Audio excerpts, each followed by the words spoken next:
Hi there everyone, this is a ProWorkflow tutorial covering our SharePoint integration. If you use Microsoft Office 365 for Business, your folders and files may be kept within Microsoft SharePoint.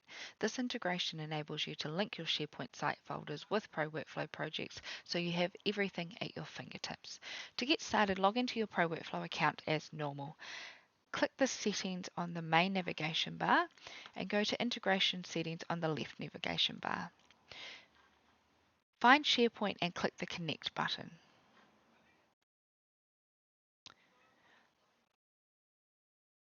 You'll then need to enter your Microsoft credentials. If you've previously logged into your Microsoft account, you will only be required to accept the permissions. Once connected, you'll then be prompted to select a base folder. This is the folder that is available for projects to use. Right, and here you'll set the base folder. Alternatively, a new folder can also be created from here.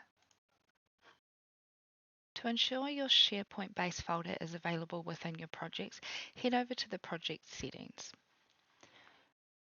Ensure that you select SharePoint within the default project settings. To add your SharePoint file access to a project, scroll down within the project to the SharePoint module and select Add Folder.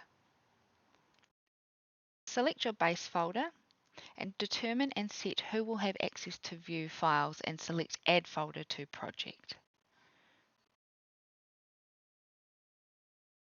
Files within your base folder will then become available instantaneously, and clicking into them will open the file directly. I hope this tutorial has been helpful. Please take a look at our other videos for more information.